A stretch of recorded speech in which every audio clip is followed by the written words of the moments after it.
and these stuff. So I was like, so I'm the voice of Satsuki, and that over there she's Ryuko, and we were wondering if we could like get pictures with you guys. Like, would that be weird? And she was like, I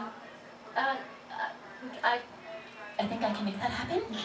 You know what I mean? And then she like takes pictures. She's like, okay guys, I know we're gonna do this next, but we have the voice actors from Kill la Kill over here. I want to take pictures, and so we ended up like getting pictures with them all, and like we did like a, you know, like her people versus my people, and like I got to step on her, and like we had so much fun, and we were like taking selfies with everyone. So we totally like crashed their meetup, and then we were at a convention in Arizona recently, and I found out about a Magi meetup.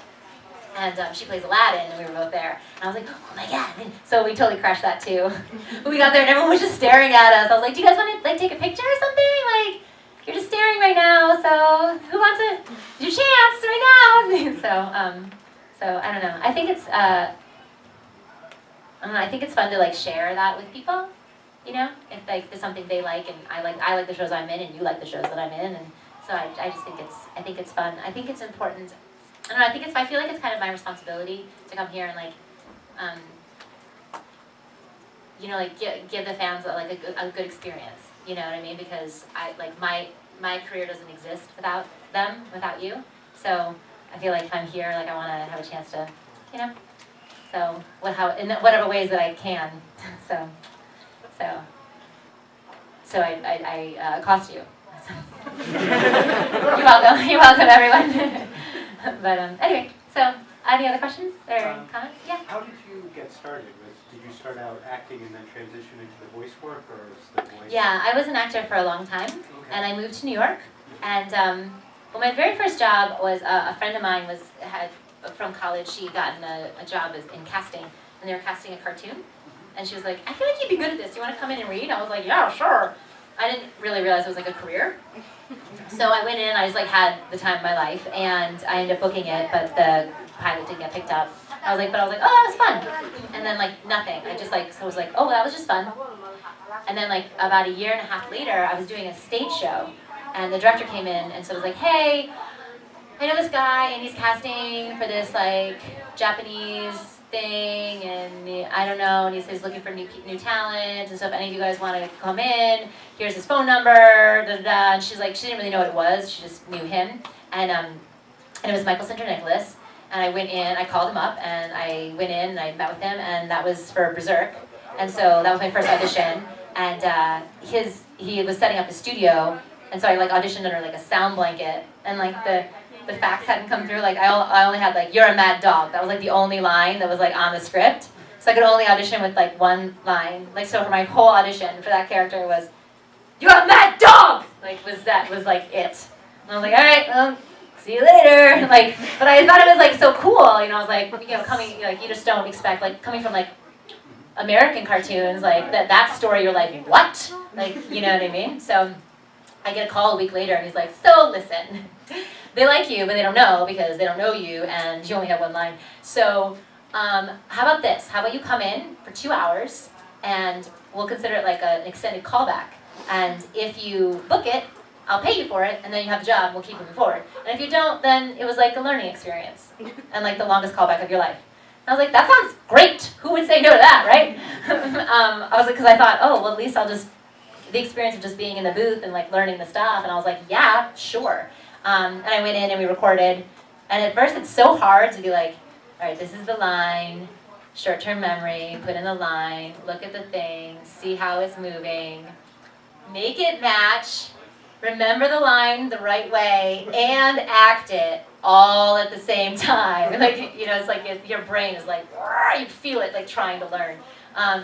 But it was super fun. It was awesome. We had a great time. And then like 2 days later, I got the call. He had submitted it to them, and I got the call that like, yes, the role was mine. And then it was really that. I just honestly, it was like super lucky for me to book my first job, audition that way, because we also recording like every other month. So I feel like I really had a chance to like learn. And once I was learning, then they're like, hey, I have this new girl, and she knows how to do this, and da-da-da. And then you start to like meet other people, and it's like it's a very word of mouth kind of community. I think in general, the arts can be that way because I think there can be a lot of crazy people in the arts. So sometimes there's like always this balance between like talent versus crazy, and like there's like a Venn diagram of like how crazy you can be versus how talented you can be and still get hired, and you know what I mean? There's like some sort of like balance of like, oh, they're responsible and they're on time and they don't get sick a lot and they take direction and they are actually talented, like, you know. So referrals really matter a lot. Like they really matter a lot. So relationships matter so much. I mean, every time I try to like create a relationship with a new studio, like I'll just keep trying to create a new relationship, and it just feels like it's like nothing. And then all of a sudden, like a director that I know over here is directing a project over there, and they bring me in for that project over there. And now I've met the people at the studio, and now they know me, and like now I have the relationship. You know what I mean? So it's like, for me personally, my career has really been built that way, through like, you just keep working, you do your work, and you do well, and then you get referred, and then you meet more people, and then it's just been like that kind of process. So I didn't really know that it was even like a career until I was started doing it. But once I realized that I was like, oh my god, this is a real thing, I then started really training more to be like, okay, what's the difference between video game and animation and commercial and like promo and, you know, like, oh, I should make a demo, but like I started working with a coach, like, so then I started really working on more the training aspects of it. But really, and then when I was producing, honestly, a lot of course we had people there are just some people who, like, for whatever reason, they're just like naturally really talented, really great at it. There's something about their voice that just translates really well, or their personality. And we definitely find that like people who had a comedy background or had a music background were like tended to be able to pick it up faster, or just like it made sense to them more. And then there were some people who would just come in and like great actors that I know that I worked with that like it just didn't like translate for them, or something didn't fire for them, because there's like you just literally walk into like a big empty room, and like you have to make an entire world come alive inside yourself in a way that is so real and so palpable that when you just speak, you sound like you live there. You know? And Michael always used to say, it's not voice over, it's voice in. This idea of like, you have to like live inside that character. And so it's not really about like making voices or like making sounds, or because like I've heard people's demos, because who are working there and producing, you know, people would send stuff.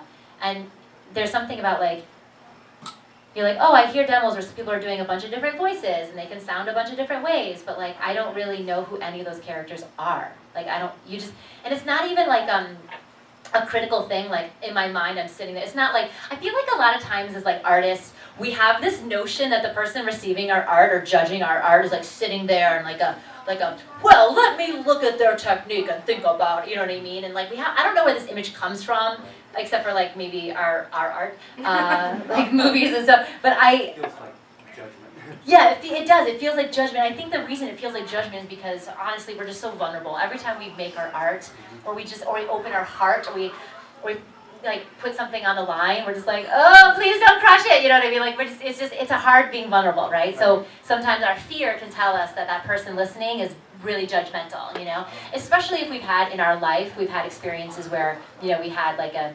parent or an authority figure, or someone who was judgmental, and then like that voice is like, that critical voice is somewhere in there.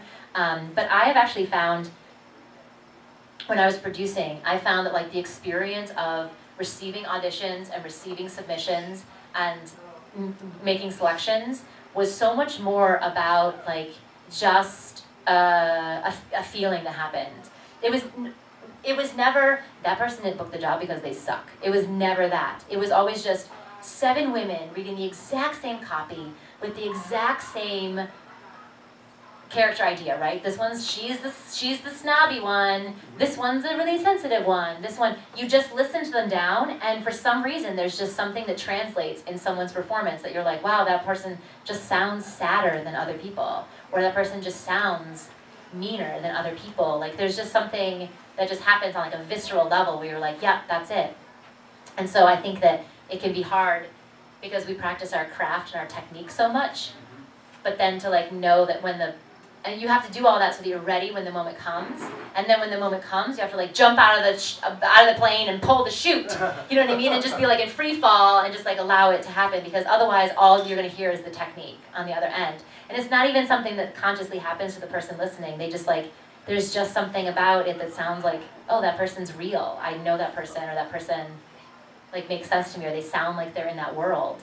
So, having been like on both sides of it, you then go, okay, well, what's the way that I can make it? What's the way that I can set myself up the best for me to be able to walk into that room, or my own closet at home, whatever, and grab that copy and like make it just be alive inside me.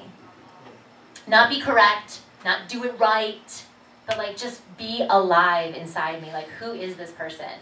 And what part of them is in me? And like, how do I connect to that? So then, knowing that that's the ultimate goal, then you go like, okay, well, what do I have like vocal things I'm worried about, or like, oh, I need to like be able to access my emotions more quickly. Then you can kind of like look back and go like, okay, well, what do I need to help learn to do that better? You know, and that's different for everybody. And the answer to that question has been different for me at every point in my career. You know what I mean? At one point, it was like I just had to learn like I had to learn like technique, and now, and unfortunately, like the further you get in, and the more work you've done, the more like feedback you've gotten, you can sometimes get burdened by information, and then you'll have a time where you're like, well, now I have to remember how to go into that booth like a beginner, who doesn't know who hasn't been told anything, and can just live. You know what I mean? So it's like constantly this like flow, and you can only look at yourself and be like, all right, what's the next thing I need to do? What's the next? It's like anything in your life. What's the next right movement? The very next right best step for me. You know. I was putting together something actually like that for a voice training workshop that I wanted to be a student at. So what I did was I would like write stuff, and then I was like, okay, who's speaking? What do they look like? Give them a name. Give them like a personality or something. Yeah. You know, to make it. Yeah, and it's interesting because I think at first you have to sort of like practice what that is, but then it's interesting because there have been characters that I hook into in like a vocal way, and there's characters that I hook into in an attitude way. So like certain things will be like the hook. I don't know how to describe this from the beginning, so I'm just going to describe the result and see if I can work my way backwards. When I go in, like if I book something and I show up, I often do not remember at all what I did. Like sometimes it's been long enough that I don't know what I did. So they always have a reference for you. I'm like, can you play a reference? And I always listen to the reference, and all I'm not listening to be like, this is the sound that I made or whatever. I'm listening to be like, what was my idea? What was my idea about this person? And so when I'm listening to it back and I'm like going along, I usually can catch like either like a concept that I had of like, oh, it's like, oh, I know what that is, or like a feeling in my, like you reconnect to like, oh, that idea. And then I don't have to worry about like sounding the same as I did before on the thing, because I automatically sound that way because that's how my idea sounds. You know what I mean?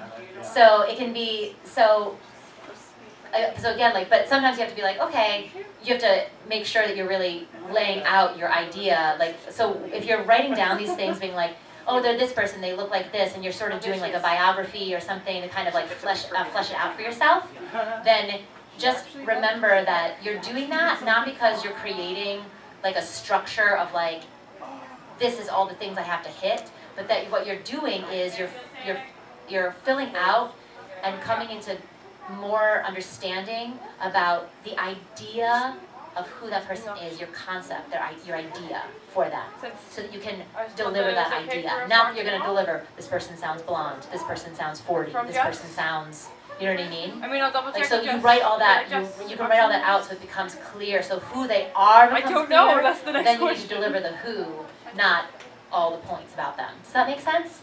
Yeah? Yes? No? Okay. Wow, I don't know if it's Sunday or what, but I'm like, every time I look out, everyone looks like this.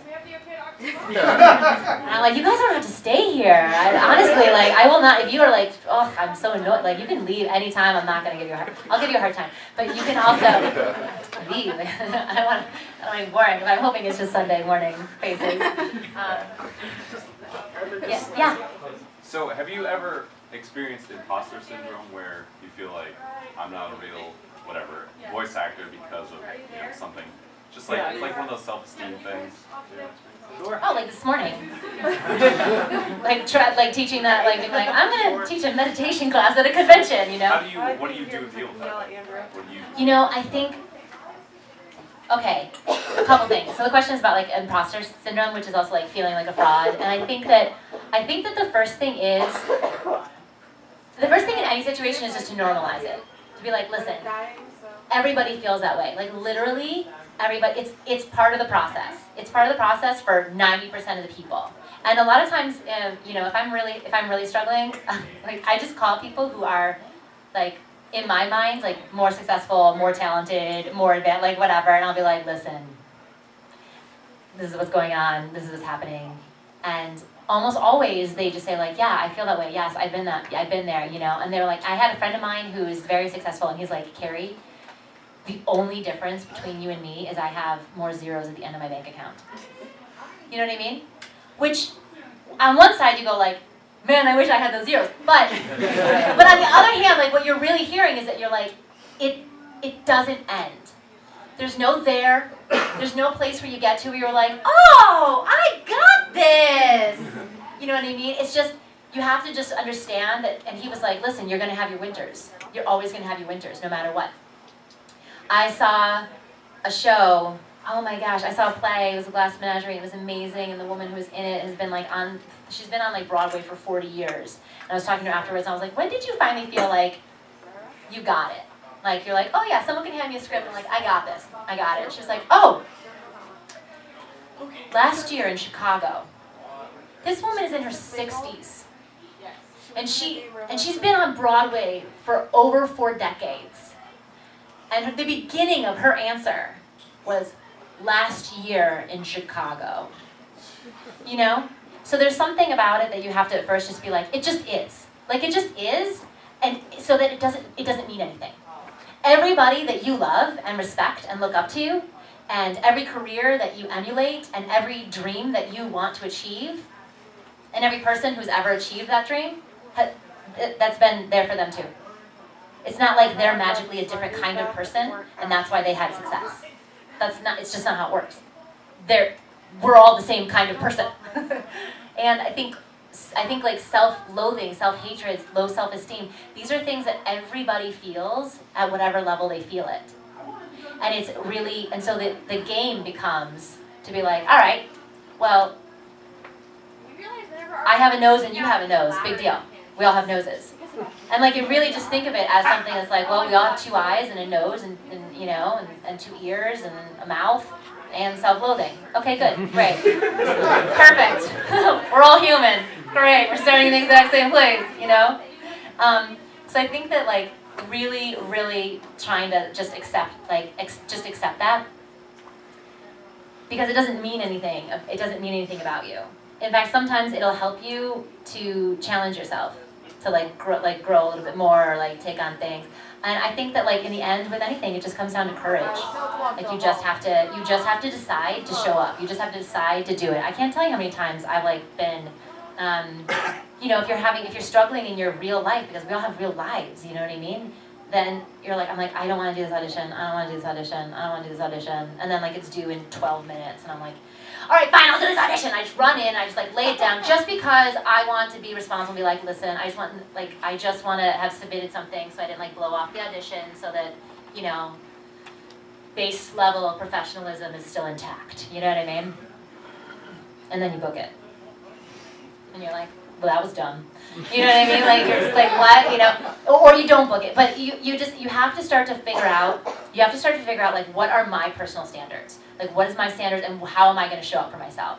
So I think that, because once we accept that it's there, and it's just happening, and it's just going to be a part of the process, I think you can get really bogged down by trying to fight it, and trying to, like, get around it, or feel better about it, and just be like, you don't have to feel better about it. It can be there, and just, like, you got your little buddy, just self-loathing, just sitting there. You're like, hey, hop on board, we're going to an audition right now, or hey, we're going on a date right now, or hey, we're gonna go make something creative for the world right now. You know what I mean? Like, you're like, all right, let's go. You know what I mean? It's just your little buddy, he's just there. And you're like, oh, is that what you think? Well, thank you for sharing. Anyway. You know what I mean? Like you just have to find whatever your relationship is with that isn't full of shame. Because if you feel ashamed about it, and if you try to like push it down, that's when it can start to control you more. And so you just like, so for me, I'm just like, well, it happened.